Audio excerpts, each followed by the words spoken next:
What's up Multifox, welcome back again to Multiverse Indonesia. Kali ini kita akan membreakdown official trailer dari Thor Love and Thunder yang direncanakan akan rilis pada tanggal 8 Juli nanti. Apa saja detailnya? Duduk dengan tenang, siapkan diri kalian, dan mari kita mulai.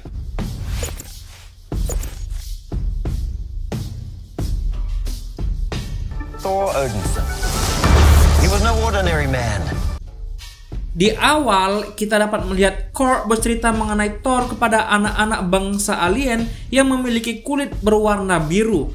Mereka adalah bangsa Centaurian, kemungkinan berasal dari suku Zatoan yang memang satu suku dengan Yondu yang bertempat di planet Centauri 4. Kemudian kita melihat Thor berdiri di atas batu dan memanggil petir dengan Stormbreaker-nya.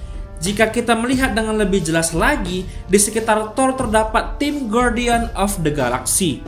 Dan tampaknya mereka sedang menjalankan misi dari suku Zatoan ini. Atau mungkin saja mereka sedang melindungi suku ini ketika kebetulan mereka menetap di planet ini untuk menghormati Yondu. Jika melihat pakaian dan senjata yang suku Zatoan pegang, tampaknya teknologi suku ini tidak begitu berkembang. Di komik, memang suku Zatoan lebih ahli menggunakan senjata tajam dan panah. Sedangkan di saat ini, mungkin mereka sedang diinvasi oleh makhluk lain atau ras lain dengan teknologi yang lebih superior, seperti yang terlihat pada akhir trailer. Dengan itu, kita bisa simpulkan kalau Thor di sini tampaknya ingin menyerang musuh mereka dengan petirnya. Karena kalau mau berubah penampilan aja, biasanya Thor hanya menghentakkan senjatanya seperti pada adegan ini dan seperti saat Thor dan Loki melawan Hela. He was a god. After saving planet Earth for the 500th time, Thor set off on a new journey. Di sini kita bisa melihat New Asgard sudah menjadi tempat destinasi liburan bagi banyak orang. Kemudian pada adegan ini ada dua kemungkinan kemana Thor akan pergi. Yang pertama, bisa jadi ia bersiap-siap ke zona peperangan dengan para Guardian. Atau bisa jadi ini adalah adegan perpisahannya dengan para Guardian dan akan berpergian bersama Korg dengan dua kambing kebanggaannya, Tooth-Gnasser dan Tooth-Grinder. Well, he got in shape. He went from dad bod to god bod. And after all that, he reclaimed his title as the one and only Thor. Oh, spoke too soon. Jane? Thor tampaknya telah menemukan jati dirinya kembali dan berusaha keras untuk berolahraga. Bahkan Guardian sampai membantunya untuk dapat kembali ke bentuknya yang sebenarnya. Nah, pertarungan di bumi inilah bisa jadi menjadi alasan Thor kembali ke New Asgard yang di bumi dan berpisah dengan para Guardian of the Galaxy. Kita yakin bahwa yang dilawan Thor dan para Asgardian adalah Black Berserker yang hampir muncul di Thor Ragnarok. Di mana memang di komik mereka adalah peliharaan Gorr untuk menjalankan misi kotornya. Kalau kalian mau tahu lebih siapa Black Berserker atau mungkin alasan Mjolnir bisa kembali dengan retakan serta bagaimana Jane bisa mendapatkan Mjolnir tersebut, kalian bisa lihat video kami yang membahas apa saja yang kita ketahui mengenai Thor sejauh ini. Yang pasti di garis bawah ya teman-teman ya. Yang pasti Jane pada film ini kita yakin bukanlah varian. The old ex-girlfriend. What's it been like? 3-4 years? 8 years, 7 months and 6 days, give or take. Kemudian kita lihat Mighty Thor sedang terbang menaiki kuda bersayap milik Valkyrie dan mampir di suatu tempat seperti sebuah aula. Melihat Mighty Thor membutuhkan kuda tersebut untuk masuk ke aula ini melalui portal, tampaknya tempat ini memang bukanlah tempat yang bisa dimasuki sembarang orang. Namun yang menarik adalah di ruangan itu terdapat patung kepala 5 entitas kosmik yang memiliki kekuatan sekelas dewa bahkan melampauinya. Ada Living Tribunal yang beberapa kali muncul sebagai cameo di Multiverse of Madness dan di serial Loki. Kemudian ada The Watcher yang muncul pertama kali sebagai cameo bersama Stan Lee di Guardian of the Galaxy dan muncul secara penuh dalam animasi What If. Kemudian ada Lady Death yaitu kekasih Thanos dalam versi komik. Kemudian ada Ion dan kemungkinan Infinity. Nah, kalau dari percakapan mereka, kita bisa mencurigai bahwa kesalahan waktu yang diucapkan Jane bisa jadi disebabkan karena ia ikut menjadi korban dalam The Snap. Makanya dia kaget setelah mengetahui mereka sudah berpisah selama 8 tahun dan Thor menghitung hari-hari tersebut dengan spesifik. Bahkan jika dihitung dari tanggal rilis Thor Dark World dengan tanggal rilis Thor Love and Thunder, terdapat 3174 hari, di mana berarti kurang lebih 8 tahun, 8 bulan, dan 9 hari. Ya, beda-beda tipis lah ya dengan yang dibilang Thor.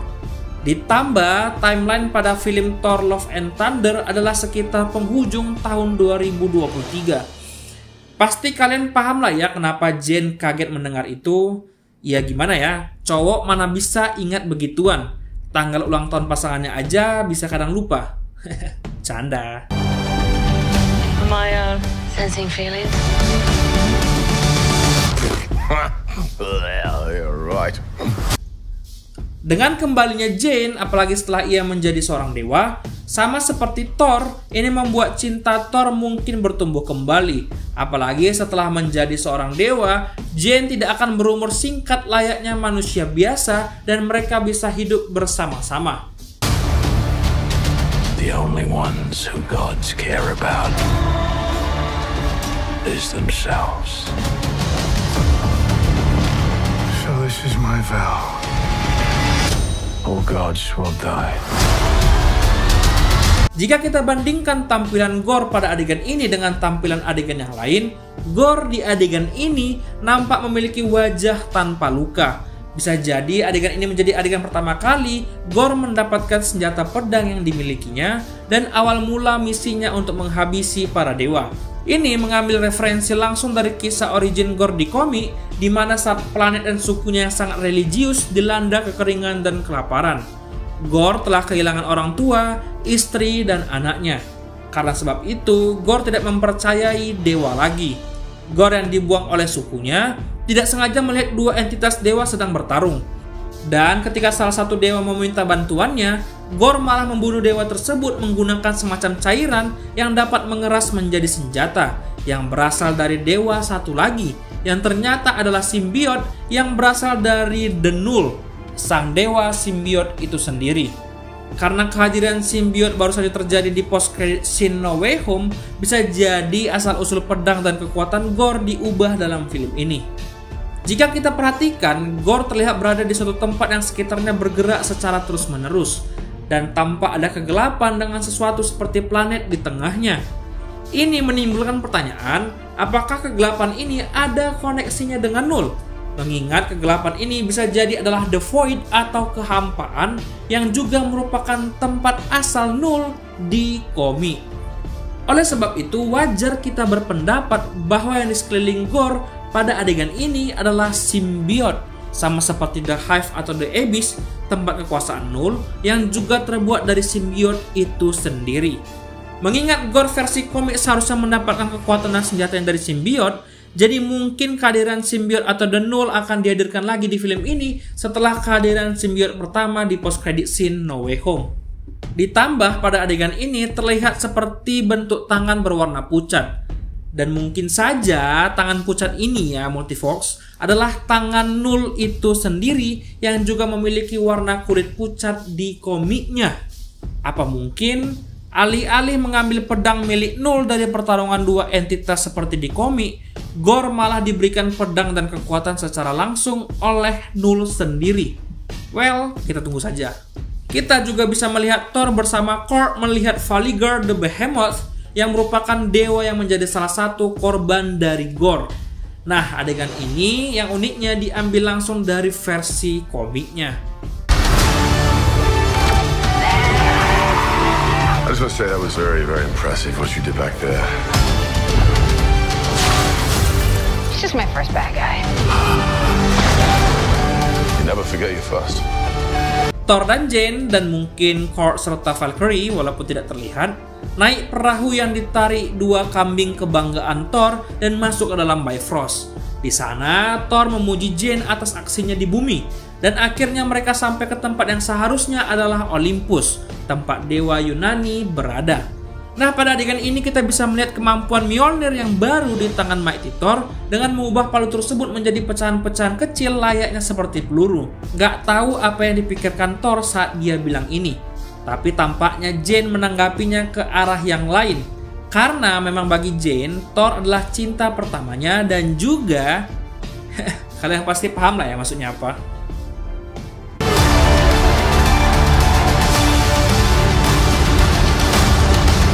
You are not like the other gods of kill. Because I have something worth fighting for.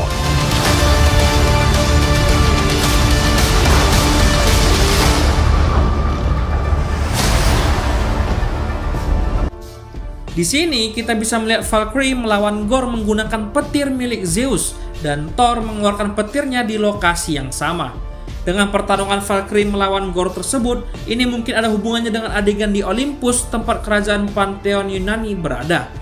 Bisa jadi kedatangan Thor dan teman-temannya ke tempat itu untuk menghadiri rapat para dewa yang diadakan di tempat kerajaan dewa Yunani berada. Melihat Valkyrie, Mighty Thor, dan Korg yang hanya duduk bertiga, bisa saja hal ini dilakukan agar tidak menimbulkan kecurigaan kenapa ada dua Thor, sehingga Thor yang asli tidak masuk ke dalam ruangan tersebut. Namun, Thor yang tidak tahan dirinya diasingkan menerobos masuk dengan kedua kambing andalannya.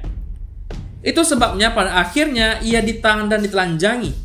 Nggak tahu gimana akhirnya Thor bisa dapat pakaian baru ini, yang pasti dengan pakaian baru tersebut serta tangan yang masih terikat, ia bertarung melawan pasukan Zeus, yang kemudian dibantu oleh Mighty Thor dan teman-teman yang lain.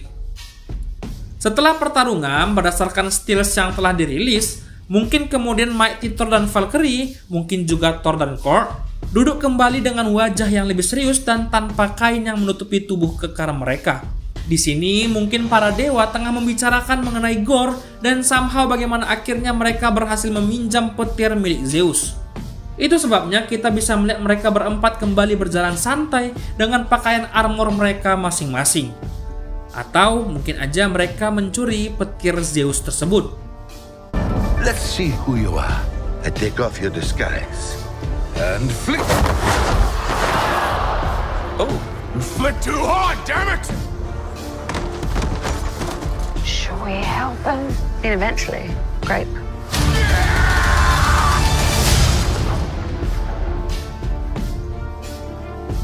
Pada adegan yang sangat menarik perhatian ini, ada detail yang menarik perhatian selain bokong Thor yang di-blur. Alihkan pandangan kalian Multifox. Di punggung Thor terdapat tato dengan gambar helm Loki. Ini mungkin cara Thor untuk mengenang saudaranya tersebut. Mungkin saja dia punya tato anggota Avengers yang lain yang sudah gugur. Sekian detail Easter egg dan breakdown trailer Thor Love and Thunder. Bagaimana pendapat kalian? Apakah kalian semakin tidak sabar untuk menonton film ini? Cantumkan pendapat kalian di kolom komentar. Jangan lupa like jika kalian suka video kami ini dan share ke teman-teman kalian. Jangan lupa subscribe selagi subscribe itu gratis. Akhir kata, kami ucapkan terima kasih dan see you on the next video.